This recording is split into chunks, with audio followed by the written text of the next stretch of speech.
Thank you for Patreon now for donating to the Patreon. Hey guys, it's Vandy as well, back in our Card by Vanguard deck profile. So, guys, enjoyed it, like, comment, subscribe, and so sorry. This time we're covering set 13 Dock States Griphogila!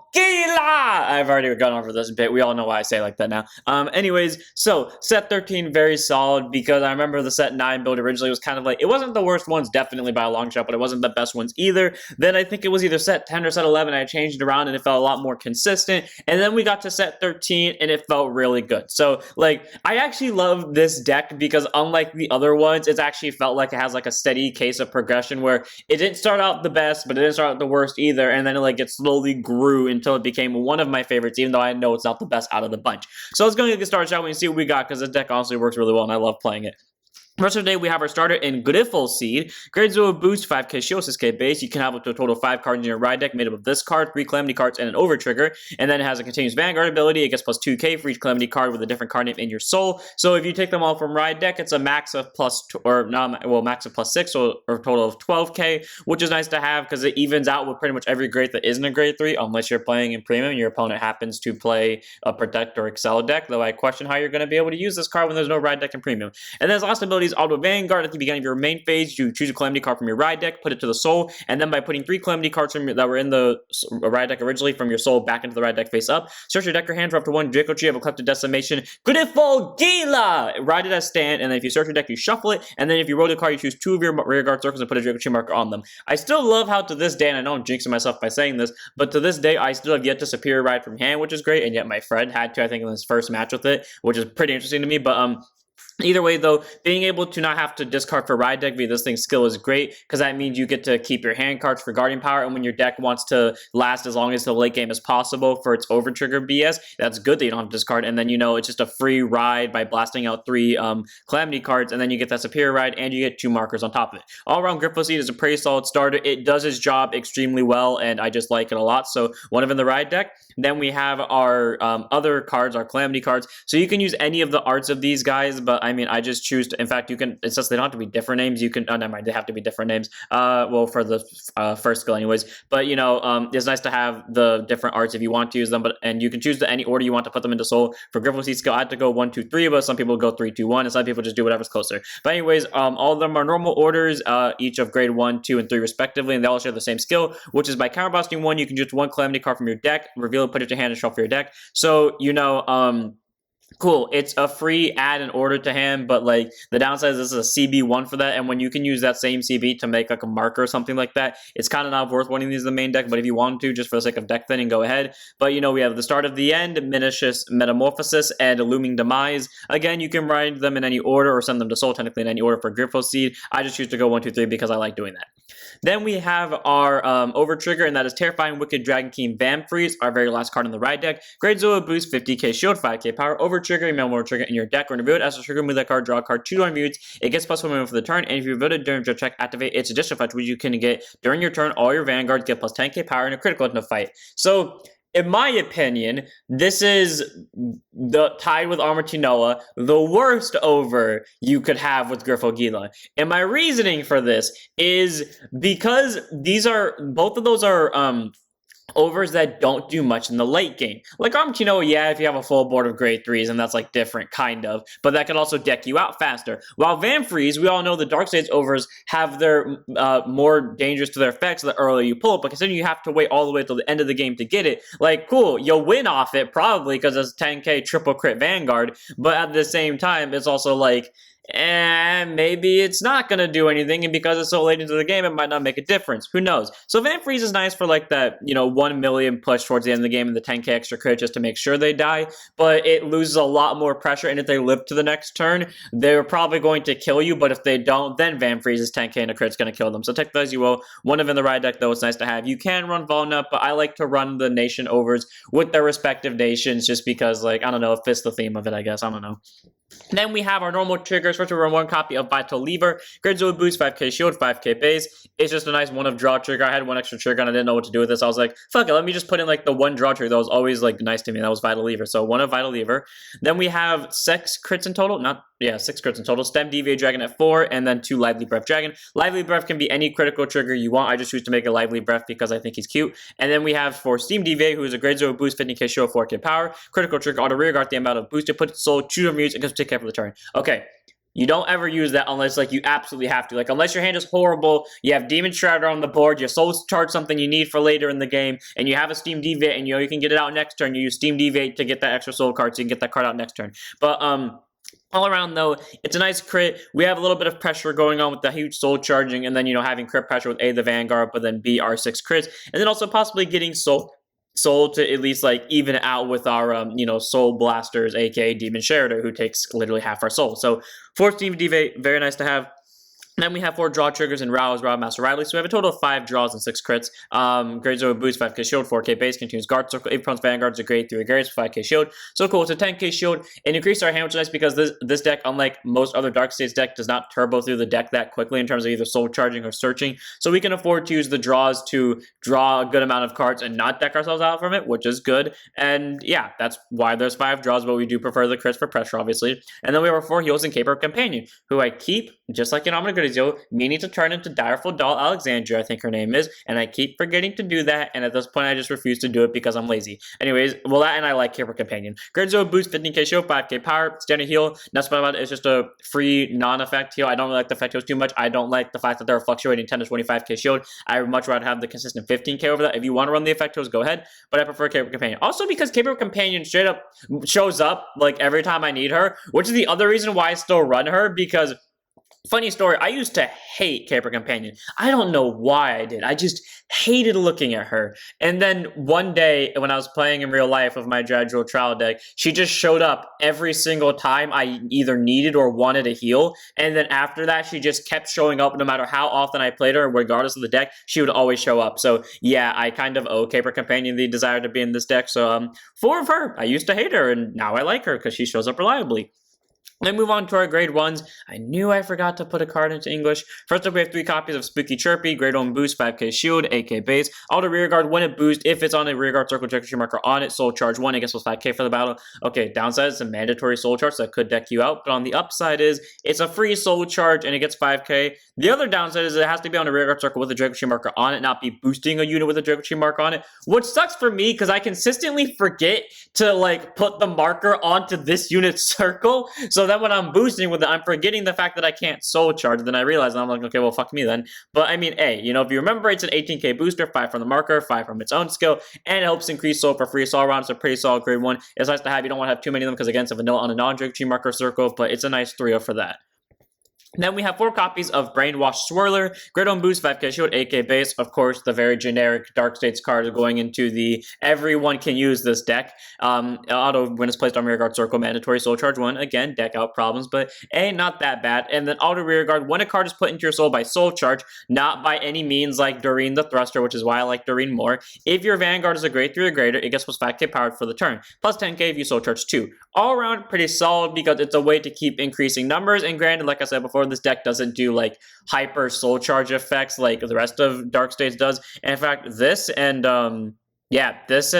Spurky Chirpy over here are literally the only 2 cards in the deck that actually quote-unquote soul charge, basically actually activate that effect. So you're not going to get crazy numbers out of it, but it does at least help amp up the soul a little bit for when we get to Demon Shredder, or I like to call it, fuck, what did I call it before? Oh yeah, Schrodinger's cat. I don't know why I forgot that. I was so focused on that bit yesterday when I was recording Omnigrizio. Anyways, being able to soul charge for that is pretty nice, and again, at least get a decent bit of numbers off it. So each turn is probably going to be like a 13k, possibly 18k swing without markers on it. So that's nice to have. 4 of Brainwash, though, just for the support of it. Also, it's a good swinger if you have to use it. Then we have 4 copies of Dragon Tree Wretch Demon Shredder, or as I like to call it, Dragon Tree Wretch Schrodinger's cat. Because I think I told a story with the Online Grazio deck profile, which was yesterday. And right now it's Thursday, September 21st, 8:35 a.m. Anyways, pretty sure I told the story yesterday where when I was putting the deck profile from the Grazio together, I put Demon Sheridan in, but when I was typing his name, I said Demon Sheridan Schrodinger's cat or something like that. I completely didn't realize the title. I was like, okay, Schrodinger's cat. Fair enough. So now it's just stuck in my mind that this thing is called Schrodinger's cat. Anyways, Grade 1 boost, 5k shield, 8k base. Auto placed on rear guard circle. Counter blast 1. Choose one of your rear guard circles without any trajectory markers on them and put a trajectory marker onto it. So cool. You can put markers out to non-marker circle. Sadly, you can't stack it with Griphogila or like the markers that were made by Griphogila, but hey, it's fine. And then act rear guard once per turn, the ability that rarely goes off in this deck, based because I keep forgetting. Well, not because I keep forgetting, it's because I never have soul when I want to use it. If your vanguard's a grade 3 or greater, soul blast 2, choose a grade 1 less card from your soul, call it to rear guard, and call him as this unit. That's like, I hate that ability so much because, like, it's Soul Blast 2, and because Griphogila blast out all 3 of your soul, unless you find a way to soul charge, the only soul you have for a solid while is Griphogila, and like I said, this deck outside of these two doesn't really soul charge, so, I mean, it's not really going to have soul for that, except, and it has to be a grade 1 or less 2, and most of the time it's going to be Griphogila, and I used to hate that fact, until Vartex came out. And then in my very first game, because I think Darkseid was the first deck I tested Vartex with.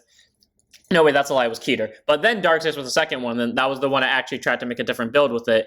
And lo and behold, calling Griphogila put me at the exact amount to get Vartex's 10 Hydra Gum ability off. So, yeah, Demon Sheridan. His ability is not my favorite out of all, like, the grade 1s that make markers, but, he's definitely the one that makes it a lot easier to get Vartex's numbers. So, 4 of Demon Sheridan, so that's Schrodinger's cat. It makes markers, makes rear guards. What's not to like about them?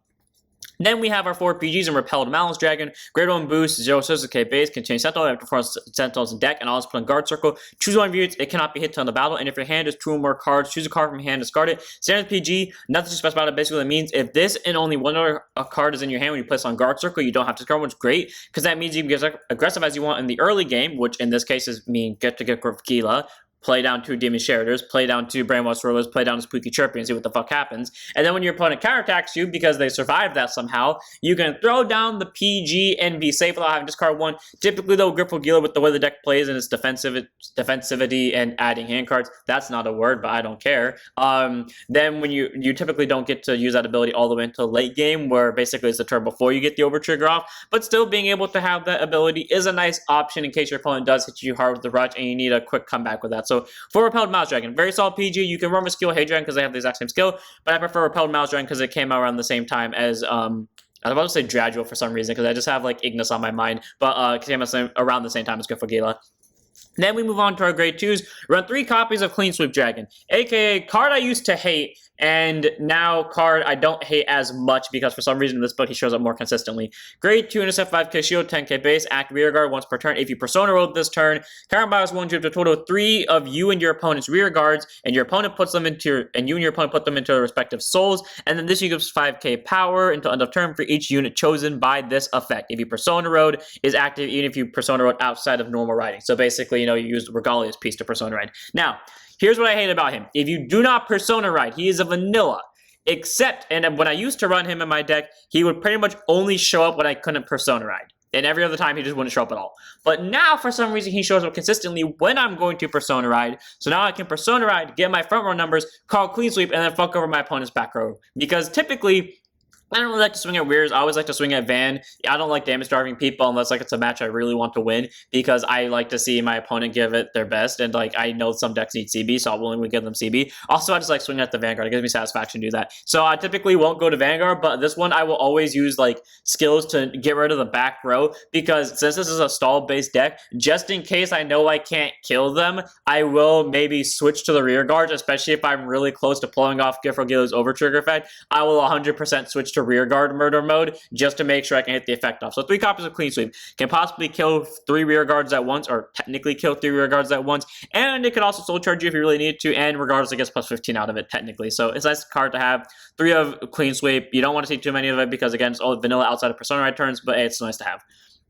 Then we have 4 copies of Generous Evil Swordsman Zalios. Great turn set 5k shield, 10k base, continues rear guard. If it was on a rear guard circle with Draco marker on it, gets auto. It gets auto. When it intercepts, it gets 5k shield for that battle, and it also has a 5k base acting on the player's turns. So, you know, during your turn, it's a 20k base, 5 from the marker, 5 from its skill. During your opponent's turn, it's only a 15k base, but on the bright side, it's a 10k interceptor, which your opponent pretty much has an obligation to kill now because they know if they don't kill it, it can and will cause them problems in the future. So around, it's a very good grade 2. It's very simplistic, but it does its job well. So what's not to like about it? It's an easy 4 for me. Then we move on to our grade 10s, and that would be Dragon Tree of Eclectic Decimation, Griphogila! So, grade 10, Twin Drive, Persona Ride, 13k base, continues Vanguard Circle during your turn. It gets plus 5k power for each of your Draco Chain markers on your rear guard circles. Then, if you have 3 or more, it gets plus 1 critical. So, all around pretty solid because this deck can easily make a third one thanks to Demon Sheridan over here. So, you know, it's an easy 28k double critical. But, you know, if you don't get to do that and you're locked out of it, it's still a 23k base thanks to Griphogila. And that's other ability. The main one is Auto Vanguard once per turn. When this unit attacks into a Vanguard, choose a face-up Calamity card from your ride deck, remove it from the game, and if you did not remove a card, choose an over trigger from your ride deck, reveal it, activate all of its trigger effects and additional effects, remove it from the game, stand all the rear guards on Draco Chain markers on them. So, you know, the 2, at least on Griphogila, are going to stand. I remember there was a game where I bricked hard, but I kept seeing triggers, so I was alive to where I actually got to pull that off, except because only my front row had markers on them. This was before Vortex, by the way, and because both my front rows had markers on them, I just restood the front row, and I still won because my opponent just didn't have PGs when I Vama freeze their asses to death, so that was fun, but, anyways, though, being able to restand a possible board is great, and again, just by attacking the Vanguard, it's a free removal, which is nice to have. The downside is it has to attack the Vanguard, so you can't, like, damage stall your opponent if you're really trying to stall it for that gimmick. But, hey, at least when you have double crit pressure, it's at least going to benefit you by swinging to the Vanguard, because now they're going to be forced to block it, because they know if they don't kill you before the overtrigger turn, they're pretty much dead. Though, honestly, surviving overtrigger Griphogila, I've seen the results of, like, at least me personally, I've gone, like, 60-40, 40 in favor of me surviving, 60 in favor of me dying, which granted isn't like succeeding, but like that's still better numbers than you would expect from like a big beat stick, and that's without PGs, by the way, or mostly without PGs. Like I have 1 PG at best, but either way though, being able to board restand is nice, and you know the crit and power is just nice to have. So 4 of Griphogila, very good for Persona Ride numbers and all that stuff. Also, again, Persona Rides for this motherfucker. Then we have Supreme Dragon Tree of Annihilation, Griphogila Valtexoni. Grade 11, Twin Drive, 18k base, sadly no Persona Ride. So once you get to this thing and you can't ride down to regular Griphogila, this thing immediately becomes a vanilla, so take that as you will. Anyways, auto placed by riding from anything. Put a Griffo Estra Tolu token into your order zone. I will forever struggle to pronounce that, but cool. Free order into the order zone, and you can have more than 1 copy of that order if you play another one on top of this one the following turn, so that's pretty nice. You can have multiple. Anyway, it says 3 skills after that, which I all hate. Continues Vanguard. During your turn, it gets plus 10k in a crit. So we go from needing at least like 1 requirement and making you feel a little bit proud of yourself that you could at least get the extra crit to being, cool, I get an extra crit by playing the game. That's partially why I hate Vortex. Like, it feels like, granted, like, he gets the same numbers as Griphogila easier, but it feels like it's not earned, you know? Like, you get the extra crit just by simply being there. Like, there's no requirements that outside of it has to be on the Vanguard circle. Like, I wish it was something else that it required. I don't care what it had to be. I just wish it was, like, required something else, but whatever. And then change Vanguard. If the total number of Hydra Gum and Draco Chain markers on your rear guard circle is 10 or more, it gets plus 10k power, act on the player's turns. So, you know, during your opponent's turn, if you meet that requirement, 28k base. During your turn, 38k base with double critical, which is nice to have. And that, in my opinion, is a good ability because it gives you something to work for. While this one just feels like they give this to you just because they can and will, this one actually feels like something you have to try for. And in this build, this deck is not made to actively try to get that point because, as I made that clear in the Dragon Empire video, I did not want all my Griphogila decks to feel the exact same way. I'm not going to go over that speech again, so if you want to check out that speech, go to where I talk about Vortex in the Dragon Empire video and then just like skip through it a little bit until you find that speech. But I didn't want my decks to feel too similar to each other, so this deck isn't made to really hit that. It can, because I told you it did, and that video is on YouTube, but like it's not meant to. If it does, it does. If it doesn't, it doesn't. Like there's no downside to it if it doesn't. But it's a nice extra 28k swing, which is nice to have. And then his last ability is Auto Vanguard once per turn. When it attacks a Vanguard, choose a face-up Calamity card from your ride deck, remove it from the game. And if you're not remove a card, choose any trigger unit from your ride deck, not just specifically the over, reveal it, activate all trigger effects and additional effects, remove it from the game, and stand all your rear guard circles with Draco Chain markers on them. So, cool. It can stand rear guards. It can activate any trigger, not just the over. I mean, most of the time you're going to activate the over first. But, you know, if you have another trigger after, because maybe your opponent's especially in this deck with Van Freeze not really being as deadly, you can definitely benefit from having extra triggers, such as maybe critical triggers on the following turn because you have 6 crits. Or maybe draws if you haven't decked yourself out. Or fuck it heals if you removed it with this thing skill. Either way, though, Vortex is a good grade 3, don't get me wrong. I just feel like it's just a power unit. Like, that's what I mean. Because, like, this feels... This thing's whole skill feels like they could have just replaced this ability, which I feel like wasn't earned, and then just gotten rid of this effect, and then just put that on it. So it still has 3 skills, and granted, it's going to have a lot more text on it, or technically has 4 skills, but still, you know what I mean? It's like, it would change how it works, and I kind of disappointed that they just gave this, like, the important abilities, in my opinion, to this card. But I mean, it is what it is. Still a good grade 10, 11, though, and it's an 18k base. So worst case scenario, that's at least going to keep you protected a little while longer, because an extra 5k you get to keep on guard power, so 4 Vortex. And then we have a last card on the deck, which is Eschatologia token. Grade 11, cool art of Vortex in the background facing against something else. It represents token, I'm not going to try to pronounce the name of it, cannot be put in the deck. Auto orders at the beginning of your main phase. You may search your deck for up to 1 trigger unit, put it to right deck face up, and shuffle it. And if you put a card, choose a Hydro Gun from your drop zone, you may call it to rear guard. So cool, it's not a mandatory call if you don't want to. It's not a mandatory remove a trigger from the game if you don't want to, or put into right deck if you don't want to. But if you want to, I typically like to remove a draw trigger because I don't want to deck myself out. Or if I'm really, or like if I'm out of draws, I'll remove a crit. I will never remove a heal because I need the heals just in case. But you know, being able to call back a Hydro Gun is nice because that makes it easier for Vortex to go off. You can call back Griffo, you can call back this thing. Hell, you can call back Strider and make another marker off it. And then speaking of making markers, this thing's other effect is Act Order Zone once per turn. So you can only use it once per turn, but again, if you rode Vortex on top of Vortex, you got a second one, this technically 2 times a turn. Discard a Griphogila from your hand, Vortex or Griff, and then you can next turn, if both players are still alive, you can use this effect to call whatever you discarded to draw a card, and then choose one of your rear guard circles and put a Draco marker on it. Doesn't matter if it already has a marker on it. So this thing immediately can get you 2 markers on 1 circle, which is nice to have. And then its other half of that effect, which is really good, and again, the main reason why I'm disappointed, because I feel like they this feels like an ability they could have given to the Vanguard. But anyways, then put the top card of your deck into your damage zone face down, choose a face-up Calamity card from your right deck and remove it. That means Griffo activates a whole turn earlier. And when you have an over trigger coming down and a board reset on top of that, yeah, a turn earlier on that's pretty deadly. So all around, it's nice to have. The downside is, though, pushing yourself to higher damage, in my opinion, is like kind of 50-50. Because like, especially in D, where like there's a lot of rush decks and a lot of decks that can gain power, putting yourself to a higher damage count might honestly be the reason you lose. But hey, it is what it is. And the best part is you don't really have to do that ability if you don't want to, either because you don't have damage or because you just don't want to take that risk, because it's just a simple ditch of Griphogila to at least get the draw on the marker. It's only if you want to put the damage card is when you get the Calamity card removed. So all around, pretty solid. Not a horrible card. Again, I feel like its abilities are great, but I feel like this card was just like a power number and a flex thing to where they actively could have just put this card's skills on top of this and then just kept this effect and maybe kept this one, and it would have been better in my opinion. But I mean, it is what it is. Or make this like a legit set order that goes in the main deck, though I could see reasons why they want to do that. Either way, though, very solid order. It's nice to have one of. It gets rear guards, it removes triggers, it sets up for this thing, it does everything it needs to do. And then we have our 5 Draco markers. You might need more than this. I tend to run like at least 8 or 10 as a backup just in case. During your turn, if you have Vanguard, Draco or Mass Kessen's card name, all units on circles with this card on it get plus 5k power. So cool, it does stack. So if you have 2 of them on the same circle, it gets plus 10, which is nice to have, but most of the time it's going to be plus 5 until you get to Vortex where you start stacking markers. So all around pretty solid. 5 Draco markers, or like technically 8 is what you really need.